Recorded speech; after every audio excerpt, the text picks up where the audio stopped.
అనకాపల్లిలో Narsipatnam rural police station పరిధిలో భారీగా గంజాయి స్వాధీనం చేసుకున్నారు. గొలుగొండ మరియు కేడీపేట పోలీసుల డైనమిక్ వెహికల్ చెకింగ్ లో మధ్యప్రదేశ్ మరియు ఆంధ్ర ఒరిస్సా బార్డర్లో ఒరిస్సా రాష్ట్రాలకు చెందిన ఇద్దరు వ్యక్తుల నుండి 450 కేజీల గంజాయి అక్రమంగా అశోక్ లేలాండ్ గూడ్స్ వ్యాన్ అదుపులోకి తీసుకున్న నర్సీపట్నం పోలీసులు Andhra Orissa border Chitrakonda area waterfalls పరిసర ప్రాంతాల్లో గంజాయిని సేకరించి దాన్ని గూడ్స్ వ్యాన్ పై భాగంలో ఐరన్ మెస్ ఏర్పాటు చేసి ఎవరికి అనుమానం రాకుండా వాటిని టార్పన్లతో కప్పి ఆంధ్ర ఒడిశా బార్డర్ దారకొండ రంపుల ఘాట్ రోడ్డు మీదుగా విశాఖపట్నం తరలిస్తుండగా గొలుగొండ మండలంలో చిన్నైపాలెం ఫారెస్ట్ ఏరియా గ్రామ శివారు వద్ద నర్సీపట్నం రూరల్ సిఐ రేవతమ్మ ఆధ్వర్యంలో గొలుగొండ కేడీపేట ఎస్ఐల మరియు సదరు 2 పోలీస్ స్టేషన్లలోని సిబ్బంది పాల్గొని ముద్దాయిలను అరెస్ట్ చేశారు.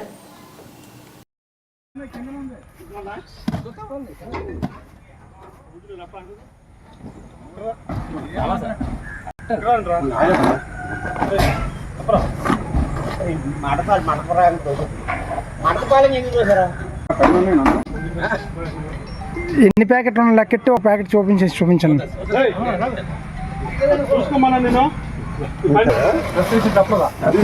కాబట్టి అంత మా డౌట్ వచ్చిందని చెప్తాను కదా. మరి ఒకసారి ఫోటో వీడియో తీయాలి. అక్కడ నుండి కంటిన్యూ చేయండి.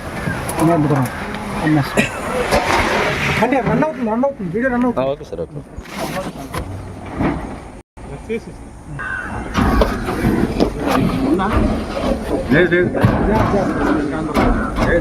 మూర్తి వచ్చేసి మూర్తి వచ్చేసి చెప్తాను.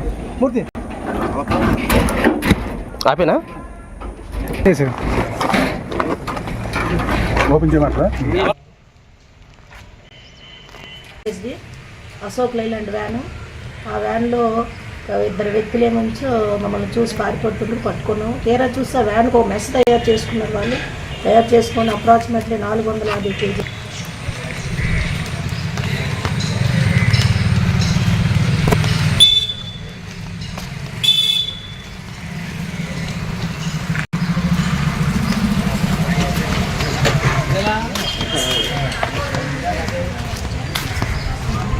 రాయి బ్రెడ్. అందరికీ నమస్కారాలండి. ఇంకా దీనిలో భాగంగా ఇంకెంతమంది ఉన్నారో ఈ సాంకేతిక సిడిఆర్ అనాలిసిస్ ప్రకారం మిగతా వాళ్ళని కూడా మేము అరెస్ట్ చేస్తామండి. ఇందులో కేడీపేట ఎస్ఐ గారు తారకేశ్వరరావు గారు, గొలుగొండ ఎస్ఐ రామారావు గారు అండ్ టీము స్పెషల్ పార్టీలు అందరూ కూడా ఈ సీనియర్ ఆఫీసర్స్ ఇన్స్ట్రక్షన్ తూచి తప్పకుండా మేము పట్టుకోగలిగామండి. నమస్తే అండి.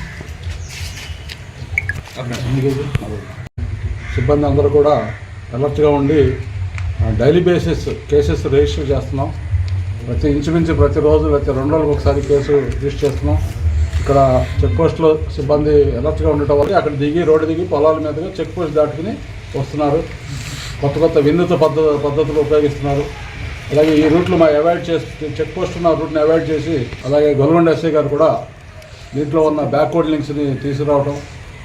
అలాగే ఈ కేసులే కాకుండా ఇంతకు ముందు కూడా కేసుల్లో కూడా ఈ ఇద్దరు సబ్ ఇన్స్పెక్టర్స్ చక్కటి సమన్వయంతో పనిచేస్తూ సమ్మతితో కూడా పనిచేస్తూ ఈ అచీవ్మెంట్ని సాధించగలిగారు.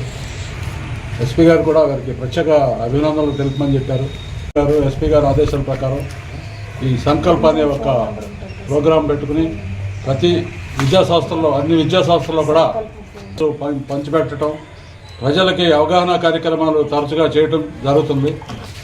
అలాగే సైబర్ ఫ్రాడ్కి సంబంధించి కేసులు కూడా ప్రజలు మేము అప్రమత్తం చేస్తున్నాము. జిఎంఎస్కేలను కూడా మేము వాళ్ళకి ఈ కేసులకు సంబంధించి అవగాహన కల్పించి సైబర్ ఫ్రాడ్కి సంబంధించి